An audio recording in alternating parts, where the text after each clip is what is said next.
들판에 나가면 많은 꽃들이 피어 있습니다. 우리가에게 익숙한 꽃들도 있고 풀도 있는데, 그런데 그 중에는 우리가 너무나도 익숙하지만 토생이 아닌 외래종이 있어요. 예를 든다면 분홍색 꽃다발로 꽃밭을 이룬 자운형, 어디에서나 볼 수 있는 토끼풀, 한밤중에 꽃을 피우기에 그저 보기만 해도 이름이 붙여지는 달맞이 꽃. 이름이 좀 망측하긴 하지만 개불알을 닮았다고 해서 큰 개불알 풀. 큰 개불알 꽃도 있지만 토생이 아니기 때문에 큰 개불알 풀. 배고픈 아이들이 따먹고 입술 주위가 시커매지는 까마중, 방가지똥, 개망초. 이 꽃들은 어디서 온 걸까요? 자신의 고향인 아프리카, 유럽, 서아시아, 아프가니스탄, 그 정든 고향을 떠나서 타양을 고향 삼아 살고 있는 이 꽃들은 귀화식물이라고 합니다. 얼마나 아팠을까? 얼마나 힘들었을까? 얼마나 외로웠을까? 세파에 이리 치이고 저리 치이고 한 줌 땅 얻어서 뿌리를 내리기까지 얼마나 애를 많이 썼을까? 그런데 얼마나 고맙습니까? 얼마나 다행인가요? 뿌리 내리고 이파리를 피우고 꽃을 피웠을 뿐만 아니라 꽃에 꽃을 피우는 자녀들을 둘 수 있다는 것이 얼마나 큰 축복입니까?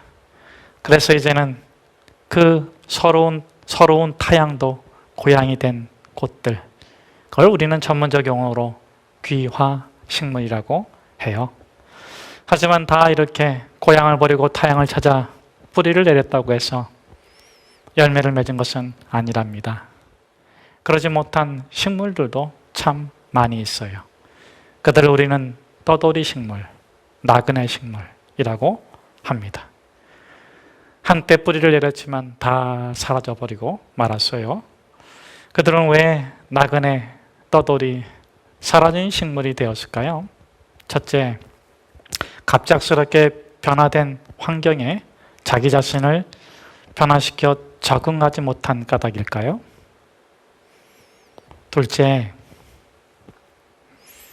뿌리를 해서 내려보았는데 토양이, 기후가, 환경과 여건이 그 조건이 맞지 않아서 배척을 당한 까닭일까요?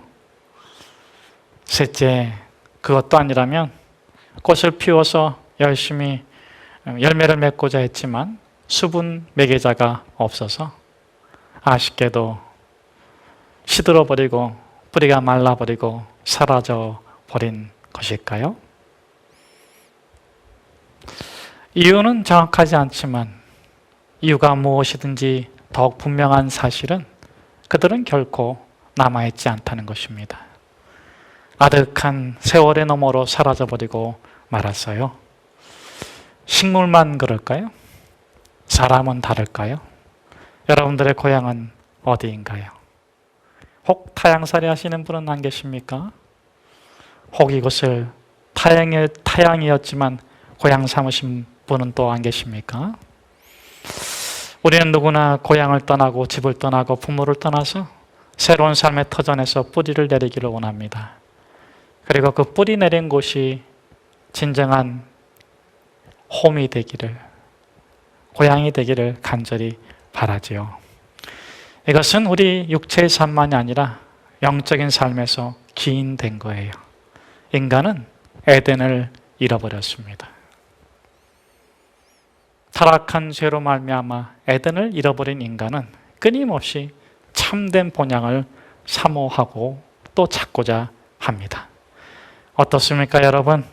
여러분의 영원한 에덴인 천성의 본향을 찾으셨나요? 그 영원한 본향을 찾은 사람, 이제는 다시는 떠돌지 않고 사라지지 않고 아득한 기억 너머로 지워지지 않는 참 본향을 찾은 사람들을 우리는 그리스도인이라고 부릅니다.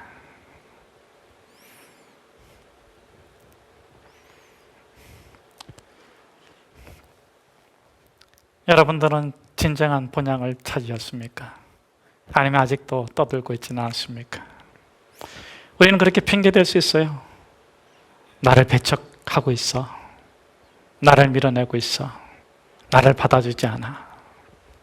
나는 열심히 싸우고 있어. 여기가 아니면 내가 반드시 진정한 본향을 찾고야 말 거야.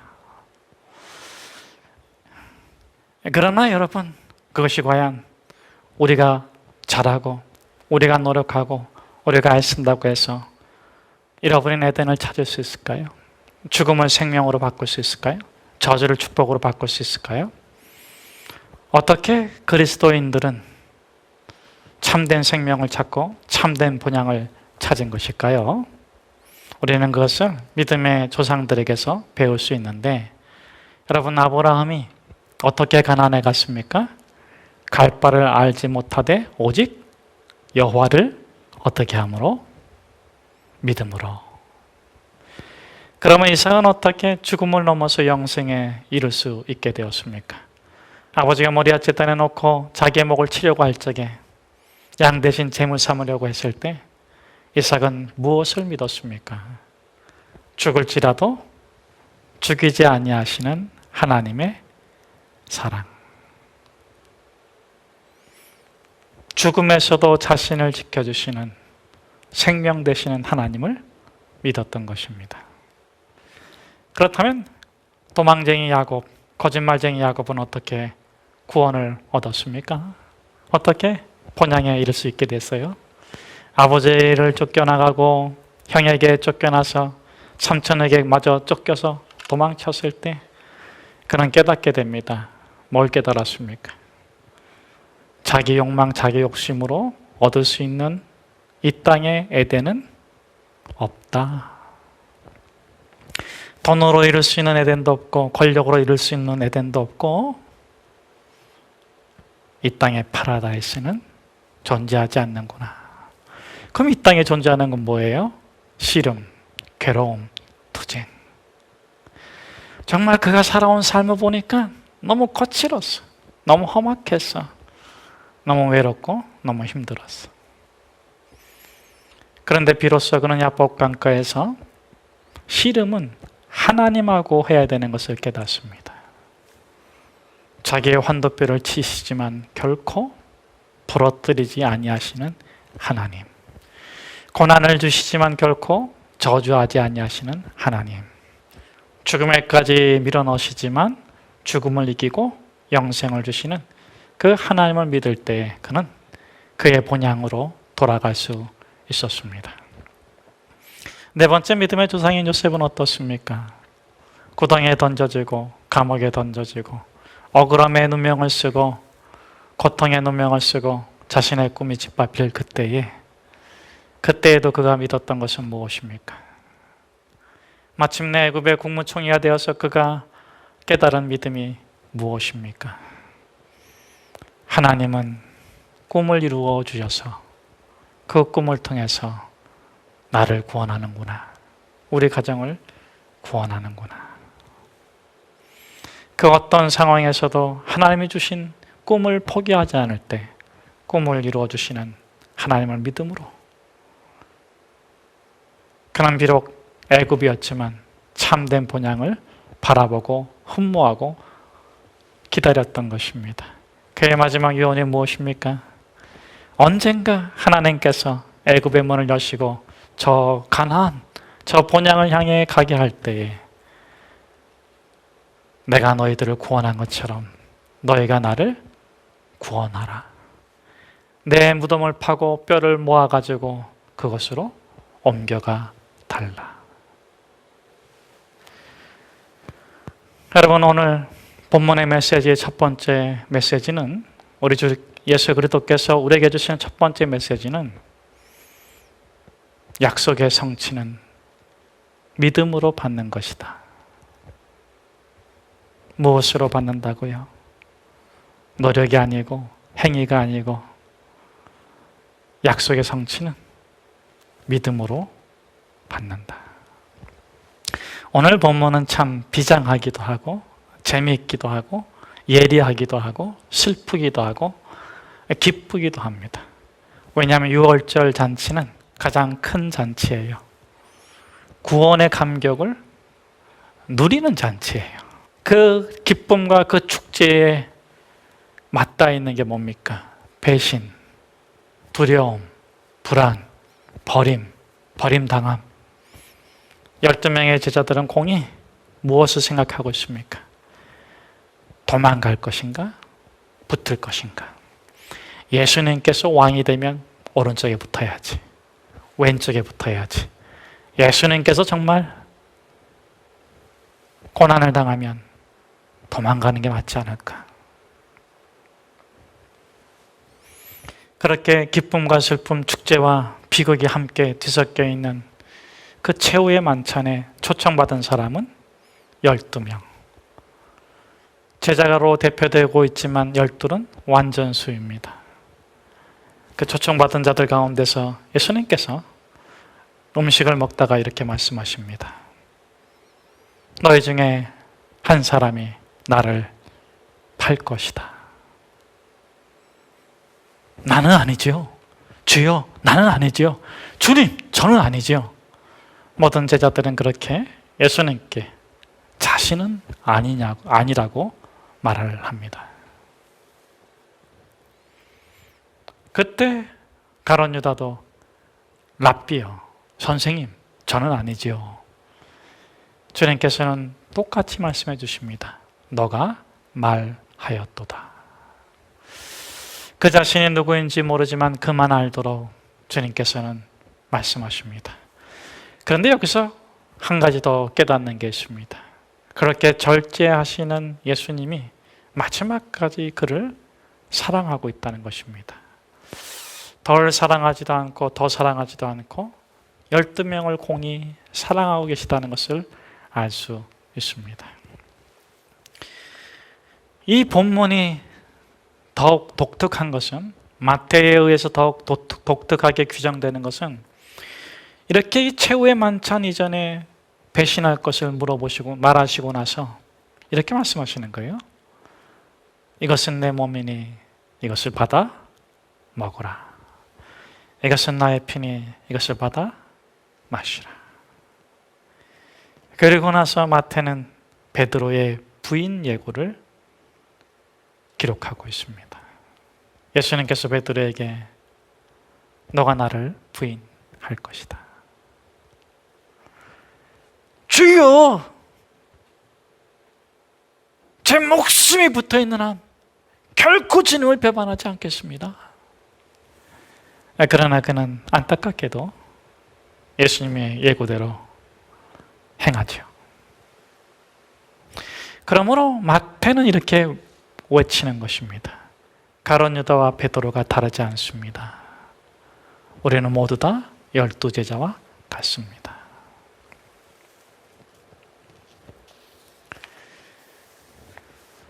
이것을 받아 먹으라. 첫 번째 메시지는 우리가 다 그렇게 그 자리에 있었던 사람인데 우리가 구원받는 유일한 것은 먹은 거예요. 뭘 먹었습니까? 예수님의 몸을 먹고 예수님의 피를 먹은 거예요. 그걸 다르게 말하는 것이 예수님을 믿은 거예요. 여러분, 예수님을 먹으세요. 예수님을 믿으세요. 당신의 영혼이 구원받는 건 당신이 잘나서가 아닙니다. 행위가 아닙니다. 공로가 아닙니다. 그냥 믿은 거예요. 예수 그리스도를 믿을 때 우리가 어떤 씨앗의 식물처럼 우리 삶에 적응 못할지라도, 변화에 대처 못할지라도, 때로는 토양에 배척당할지라도, 때로는 우리의 매개자가 없을지라도 우리 하나님께서 무조건적으로 당신을 구원해 주십니다. 당신은 영원 전부터 구원받은 예수의 사람입니다. 둘째, 받아서 먹으라. 예수님께서 피를 가지고 말씀하시는 거예요. 죄 사함을 받게 하는 나의 피, 곧 언약의 피니 받아서 마시라. 두 번째 메시지는 무엇입니까? 사랑을 위한 용서.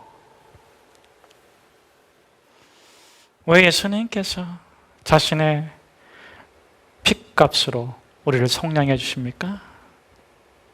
왜 용서해 주십니까? 자기의 사랑을 포기하지 않으시는 거예요. 사랑을 위한 용서. 한 번은 베드로가 예수님께 좀 잘 보이려고 이렇게 말했잖아요.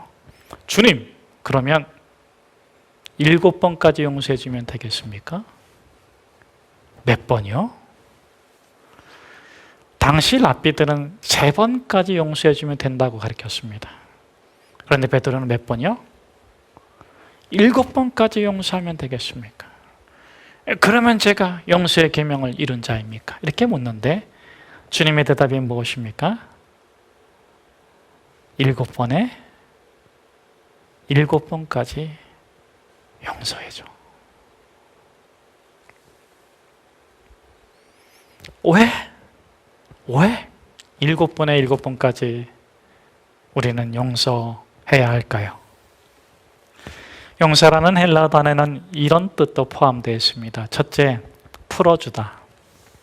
둘째, 놓아주다. 셋째, 멀리 보내다. 상대방을 용서하면 누구를 풀어준 걸까요? 누구를 놓아준 걸까요? 누구를 멀리 보낸 걸까요?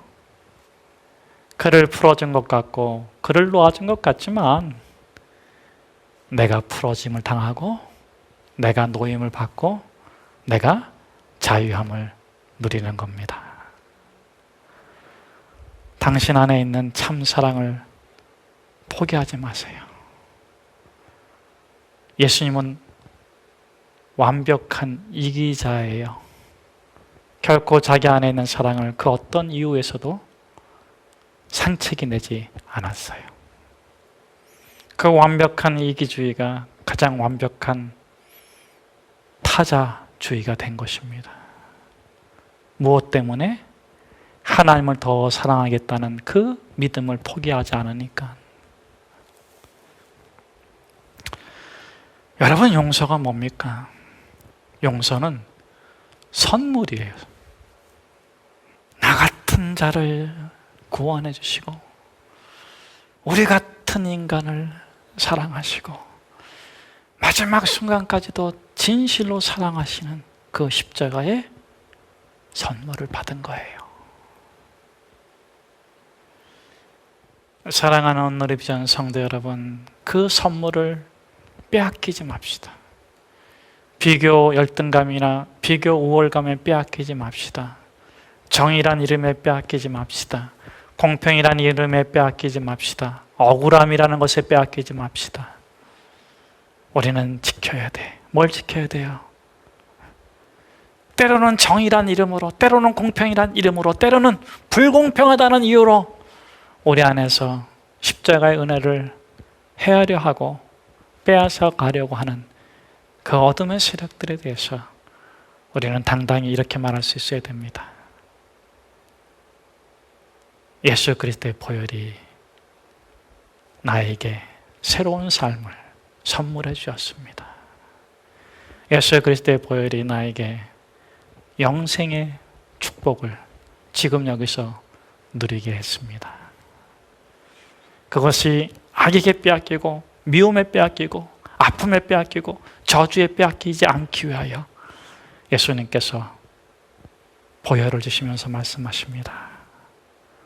사랑을 위한 용서를 주시면서 말씀하십니다. 받아서 마시라. 셋째, 오늘 본문에서 주시는 메시지는 무엇입니까? 받아서 먹으라는 것의 의미는 무엇입니까? 예수님께서 자신의 몸을 상징하는 떡을 주시면서 이렇게 말씀하십니다. 이것을 받아 먹으라. 이것은 너희를 위해 주는 나의 몸이다. 살 이퀄 삶. 이 피직이 없으면, 이 프레쉬가 없으면, 이 육체가 없으면 삶도 없을 거예요. 살을 먹으라 이 말씀하신 것은 은혜의 삶을 누려라. 은혜로 살아갑시다. 은혜로 살아가지 못하는 사람들 중에는 값싼 은혜를 외치는 사람도 있어요. 교회가 그러면 안 됩니다. 성도가 그러면 안 됩니다. 여러분, 더러운 사람 없어요. 닦으면 다 깨끗해져. 더러운 피부 없어요. 닦으면 다 깨끗해져. 닦고 나서 화장품 발라주면 돼. 화장품 안 발라줘도 3일 지나면 다 또 부들부들해져. 추한 사람 없어요. 바베트의 만찬처럼 그렇게 자리에 잘 마련해주면 다 훌륭한 사람 돼. 주일이 무슨 날입니까? 목욕하는 날이에요.